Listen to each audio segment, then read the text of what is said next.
One of downtown Tacoma's quickest routes to the Port of Tacoma will remain closed for a few more weeks. As John Phillips explains, drivers will put up with a little inconvenience this summer, but the work will help support some big economic growth coming to downtown in the years ahead. Tacoma Power wire electricians are reaching new heights this summer. They're strapped in with safety harnesses and are working at the top of a downtown icon, the Murray Morgan Bridge, also known as the 11th Street Bridge. Nice view. Yeah. It's a little nervy at times with the wind. Mike Ruiz is one of those working 207 feet above the Theophos waterway and 147 feet above the bridge deck. You're focused on the work, you're not really thinking about, I guess if you're afraid of heights, it would be a concern, but the only concern really is safety of the boats passing by and dropping material, but we're using lanyards for all of our tools and things like that. The bridge is being closed for much of the summer so Tacoma Power can upgrade and increase electric service to the downtown core.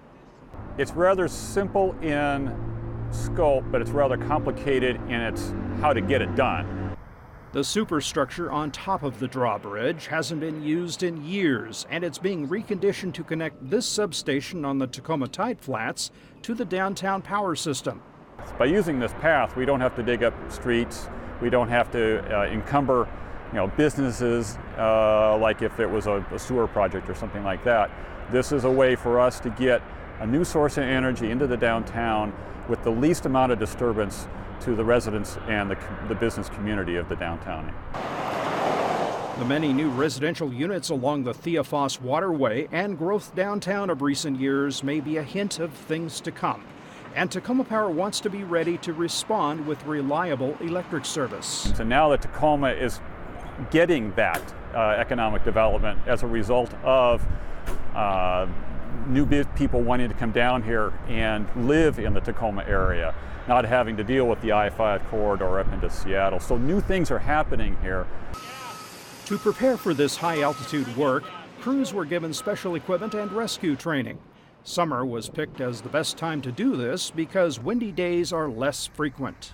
We have a meter that we can measure how much wind we've got, and if it goes over 20 miles an hour, we've got to bring people back down to the deck and put it on hold. So. Improvements to make the upper bridge safer for workers in the years ahead is also part of the project.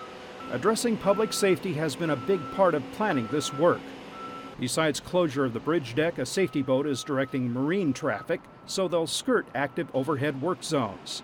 To improve emergency response to the tide flats during bridge closures, Tacoma Power is also funding an extra firefighting position at this station east of the Foss waterway. For Tacoma Report, I'm John Phillips. The Murray Morgan Bridge reopens to single-lane travel August 17th until the primary bridge work is completed at the end of September.